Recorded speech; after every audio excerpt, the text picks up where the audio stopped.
Candidates face their biggest test in the primary so far. A win is winning Texas.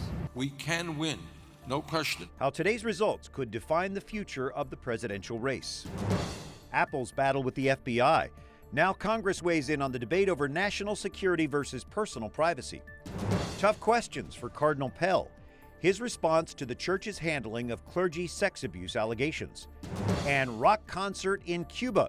The Rolling Stones expected to draw massive crowds in Havana. Those stories and more on EWTN News Nightly for Super Tuesday, March 1st, 2016.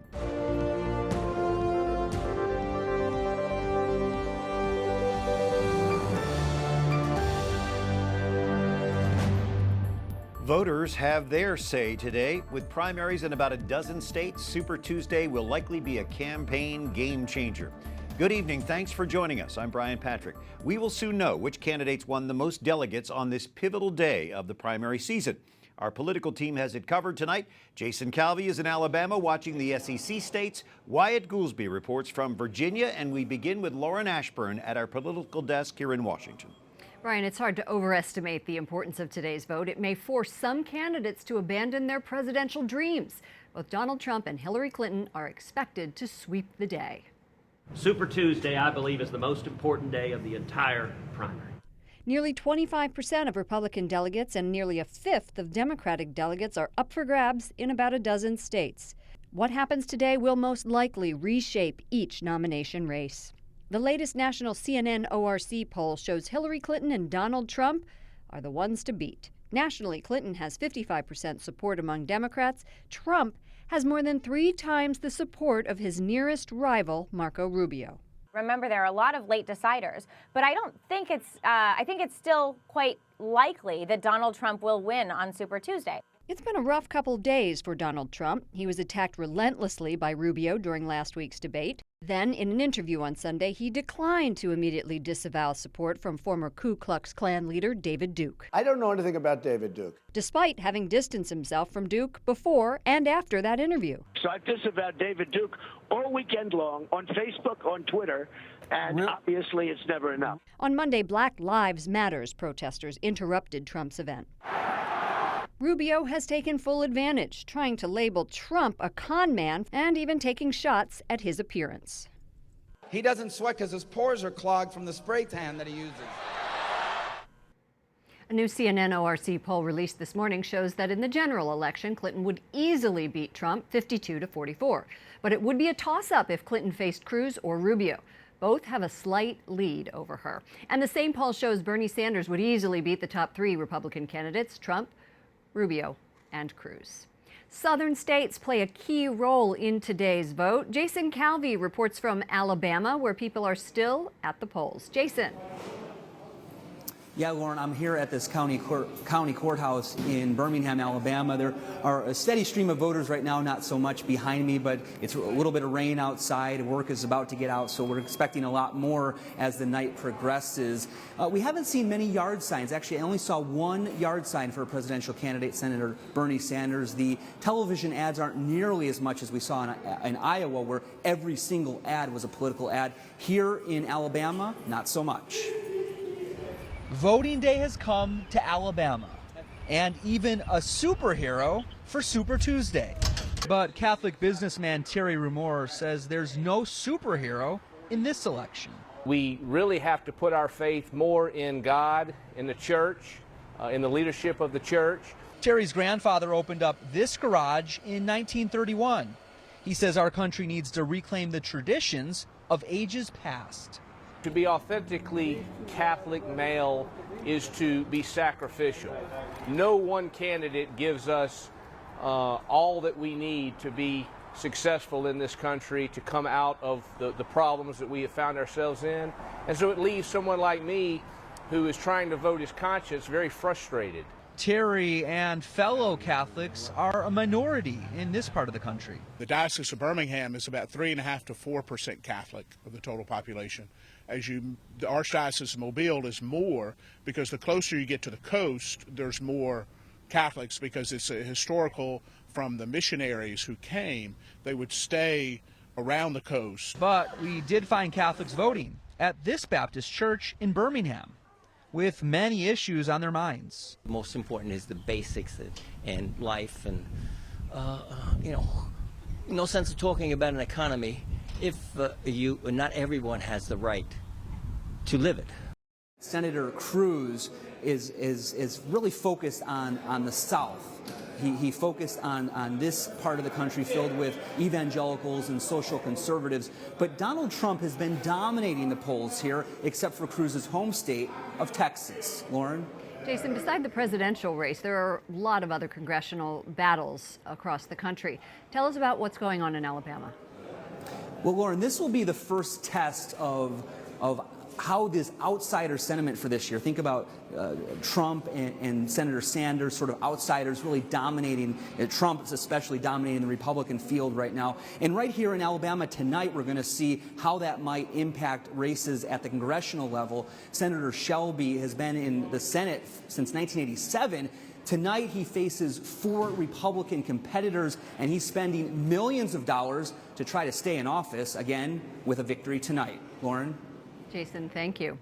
Wyatt Goolsby continues our team coverage. He reports from Virginia, another state up for grabs today. Wyatt?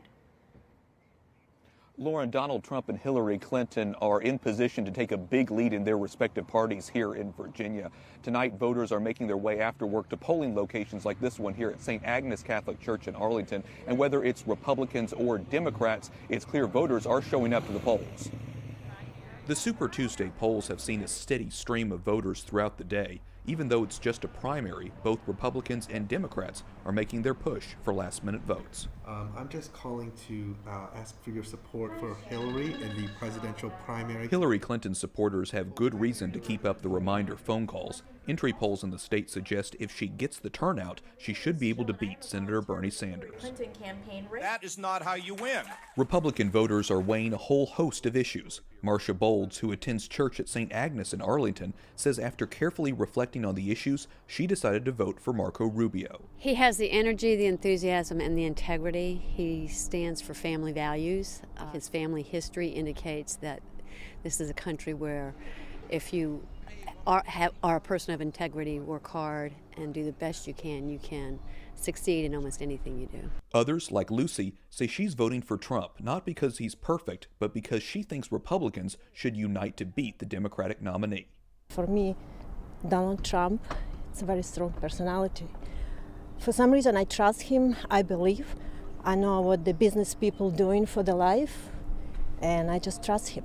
Other big states for both parties include Minnesota, Massachusetts, and Vermont. This morning, Bernie Sanders and his wife cast their ballot in Burlington. Sanders' home state is the only one where entry polls suggest he's ahead. Beginning where I stumble. Some argue that as big as Super Tuesday is for Republicans, it's even bigger for Democrats. For the Republicans, they're at stake here 595 delegates. For Democrats, though, it's 865 delegates at play. Lauren? Wyatt Goolsby reporting from Arlington, Virginia. Thank you, Wyatt. Earlier this afternoon, I sat down with Speaker of the House Paul Ryan. He spoke about the state of the campaign and the importance of holding true to the principles of the Party of Lincoln. Was this a swipe at GOP frontrunner Donald Trump? It's a standard that we have to hold all of our candidates by, and in this particular case, this is in context of the conversation Donald Trump had over the weekend with respect to David Duke and the KKK case. A lot of people are afraid to stand up to Donald Trump, and today you didn't invoke his name. Look, as a Speaker of the House, I don't think I should be jumping into the day-to-day, but when I see occasions where our conservative principles are being distorted, I feel the need to stand up for the Republican Party and for conservative principles. I spoke out in defense of religious liberty when a religious test was being advocated to be applied for letting people in the country. So when I see our principles as Republicans and conservatives being distorted, I feel the need to speak up for those things. Speaker Ryan commented on several hot-button issues. You can see more of my one-on-one interview with him tomorrow on News Nightly. Star Parker is the founder and president of the Center for Urban Renewal and Education. Michael Warren is a staff writer with the Weekly Standard. Thank you for joining us. Thanks. Michael, we'll start with you. This is the biggest day of the primary season. Trump is expected to win an overwhelming number of delegates. And even after equivocating about his relationship with David Duke, talking about Trump University and the losses that people had there, why do these controversies continue to boost his popularity in the polls? Well, they may not be boosting his popularity, but they may be coming in a little too late to stop it. I think a lot of regular Republicans have started getting on board. A lot of these early states do early voting, and so many of these attacks from Senator Rubio, Senator Cruz, these gaffes from Donald Trump may be coming in a little too late to stop them. But Marco Rubio in particular is someone who does finish well at the end, and so we may see some higher delegate numbers for him than the polls suggest. Star, what are your thoughts? Do you believe that Donald Trump is going to be the nominee based on the polls and on the forward momentum that he has? No, I don't, because as Michael was just saying, he does not have the delegate count coming out of Super Tuesday. And as we progress into some of these winner-take-all states, I'm sure there are a whole lot more goodies in that bag that the Republicans are now finally going into against Donald Trump. This one with David Duke, I'm not sure that he's going to be able to get past that, especially knowing how Hillary took over the black community. Well, it's funny that you say that. Well, I'm not sure Donald Trump can get over this one. I think people have been saying that over and over again when he, imitated a disabled reporter and when he called Mexicans rapists, and everybody just keeps thinking it's going to stop. But it hasn't so far. All right, let's move on to the Democrat side. Hillary Clinton has 546 delegates, Bernie Sanders 87. Is that over? I think it might as well be over. South Carolina, I think, really dealt a blow to Bernie Sanders' campaign. You had really the first state in the Democratic primary process where a large number of black Democratic voters got a chance to vote. That makes a huge difference because blacks make up a huge part of the Democratic Party coalition. I think they pretty much have helped sink Bernie Sanders. He'll fight on a little bit here, but Hillary Clinton is sort of going to take it away. Well, Star, if you agree with that, which I probably presume that you do, then where is the path for a Republican nominee with the African American vote? The path is to get away from Donald Trump, which is why I don't know that this David Duke thing, he will be able to survive like he has survived so many other places. Because in order for Republicans to win, they must pull 30% of the minority community. That's case closed. They get 10% of blacks already. They need that extra 2 to 5 points, and they won't get it with a Donald Trump, and they know it. All right, last point. I read that the George Bush's chief strategist, Matt Dowd, said to the New York Times that Hillary has built a large tanker ship and she's about to confront Somali pirates. What does that mean to you? I'm not quite sure what Matt is trying to say there. I mean, it seems to me that the idea is that Hillary's a big juggernaut, but at the same time she's vulnerable and she might be picked apart. I do agree with Starr, though, that if Donald Trump is the nominee, this is the candidate that Democrats are waiting for because they've got a huge slew of opposition research against him that they can use. I would be more worried if someone like Senator Rubio or Ted Cruz were the Republican nominee. Okay, we'll leave it there. Thank you so much for joining us. Even if Donald Trump does win, there is a lot of division within the Republican Party. An Associated Press survey says half the Republican senators and governors across the country would not commit to backing Trump if he is the nominee. Brian? Lauren Ashburn, thank you. Other stories our EWTN News Nightly team is covering in today's world. The State Department releases the final batch of emails from former Secretary of State Hillary Clinton's private server. More than 2,000 of a total of 52,000 emails contained information now deemed classified. Those emails were stored on the private server Clinton exclusively used. While Secretary of State, Clinton aides went through her emails and turned over only the ones they determined to be work-related. A federal judge in Indianapolis blocks Governor Mike Pence's order barring state agencies from helping Syrian refugees resettle in Indiana. The court says the governor's directive clearly discriminates against refugees from that war-torn country. Organizations, including the Catholic Church, have continued to help resettle Syrian refugees. Governor Pence says he stands by his decision and he will appeal the ruling. In a handwritten will, the late al-Qaeda leader Osama bin Laden claims he was worth about $29 million.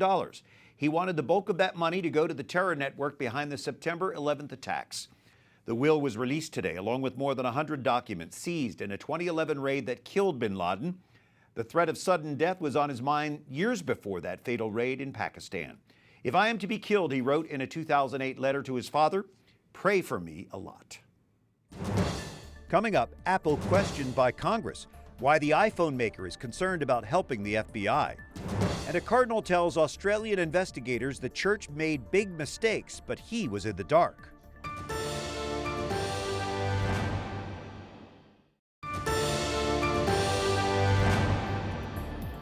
Cuando Dio perdona, dimentica. Pope Francis speaks of Lent as a privileged time in which to prepare our hearts to receive God's forgiveness. The Holy Father's homily this morning in the Santa Marta Chapel focused on God's infinite capacity to forgive as a perfection of his nature. Thanks for joining us on this Tuesday evening. I'm Brian Patrick. The FBI and Apple face off on Capitol Hill today. The government wants the tech giant to break into an iPhone for the San Bernardino terror investigation. Apple insists that sets a dangerous precedent. Catherine Szeltner is here with the latest tonight. Catherine? Brian, the battle over national security and privacy rights got tense in today's congressional hearing.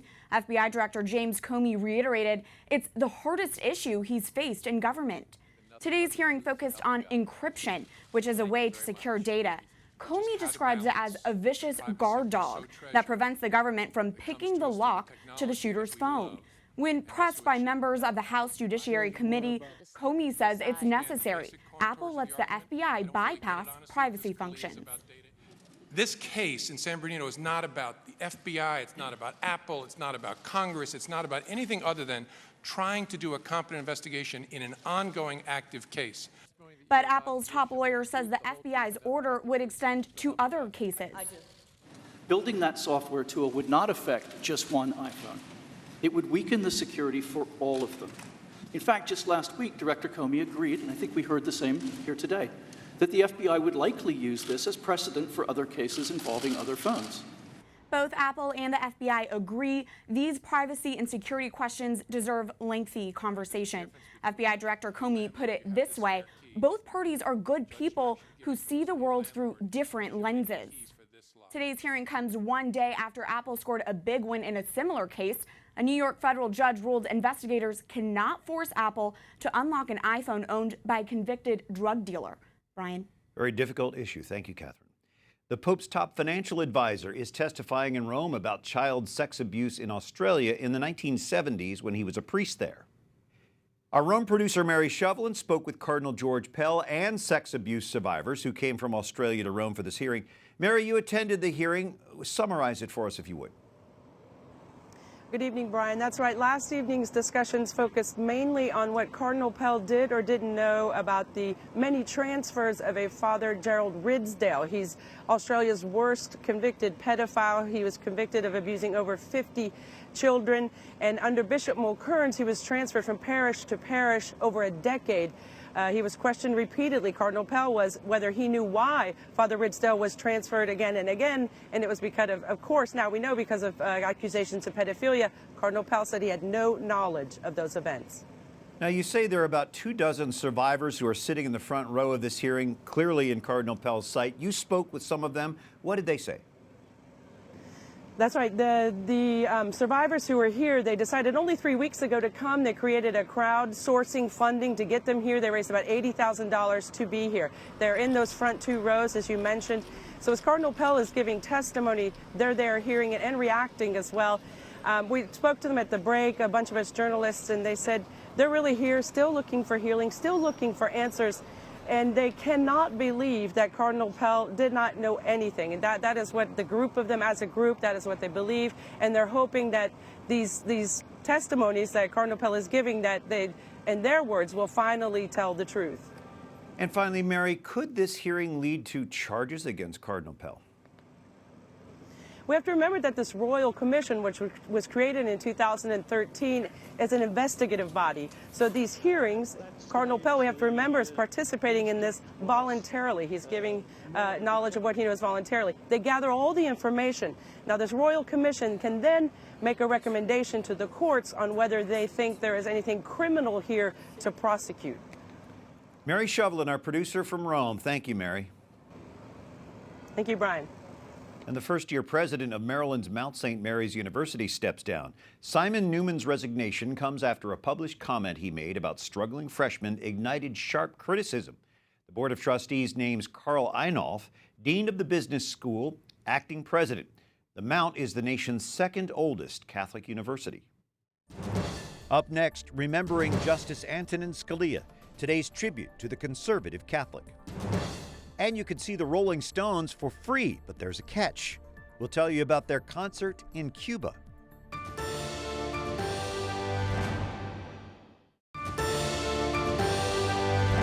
Thank you for joining us this Super Tuesday evening. I'm Brian Patrick. Senate leaders showed up early at the White House today to meet with President Obama. They were there to discuss the Supreme Court vacancy left by the death of Justice Antonin Scalia. The president plans to make a nomination but needs Senate approval for his pick. Senate Republicans say the next president should choose Scalia's successor. They won't consider any Obama nominee. Justice Scalia is remembered today at a memorial service here in Washington. The other Supreme Court justices were invited by his family to share their memories of him. Scalia died in his sleep last month in Texas, where he had gone on a hunting trip. A legal victory for a pro-life lobby. An Ohio appeals court affirms a district court judgment that Ohio's false statement law is unconstitutional. The Susan B. Anthony list was sued by former Congressman Steve Driehaus over political billboards. They stated the Ohio Democrat-supported taxpayer-funded abortion by voting for the Affordable Care Act. Driehaus then sued the SBA list for defamation after losing the 2010 election. We have Marjorie Dannenfelser, president of the Susan B. Anthony list. What makes that Ohio law unconstitutional? Wow, this is so about free speech. This is a First Amendment case extraordinaire. It really involves who is in charge of deciding a very difficult debate in the middle of an election. At the height of an election, is it voters that decide or is it a political tribunal? And in Ohio, the answer is a political tribunal. The election board. Exactly. So this case is so important that it has a ripple effect all across the nation. So it is really a win for everyone who likes free speech. What was your goal in placing those billboards, and were you telling the truth? Absolutely. We were communicating about how abortion is funded through Obamacare through multiple means, and also communicating who voted for that with the desire to defeat those people in an election, and we did. A huge case comes before the Supreme Court tomorrow. The Texas abortion restriction law. Would a favorable ruling affect future legislation? Indeed. This is about women's rights, truly spoken. If this court decides in favor of the Texas law, that means that states across the nation will be freed up to actually safeguard women's health care in abortion clinics. No matter how you look at the horror that's going on in that clinic, we know that there should at least be some safeguards and some standards. And if there is a horrible situation where she has to get to an emergency room, she ought to be able to get there. So it's outrageous that NARAL is not really agreeing with us on this. This is one we ought to agree on. What would happen if the court rules against the Texas law? Against, we're in bad shape, because it means the Supreme Court says that this is an undue burden on a woman's so-called right to an abortion. Safeguarding her health care is an undue burden on her so-called right to abortion. It will set us back, there's no question. With a tie, the law in Texas will hold up. But that's right. Could it come back before the Supreme Court, this issue? It certainly could. The different laws could have a different interpretation that could come back to the court. But I think it will. The reason the court chose this particular case is they saw it symbolic of many cases across the country. We should be happy if this rules in our favor, if it's a tie, or if there's even a majority that we get. So it'll be good for the nation. Marjorie Dannenfelser, thanks for being with us, Marjorie. Thanks. And the Rolling Stones will play a free concert in Havana later this month on Good Friday. The Cuban government once persecuted young people for listening to rock music, calling it a tool of capitalism. The March 25th concert is expected to draw a massive crowd where large gatherings used to be banned. The aging rockers say, "We have performed in many special places during our long career, but this show is going to be a landmark." They're in their 70s and still rocking. I'm Brian Patrick for the EWTN News Nightly team. Good night. God bless.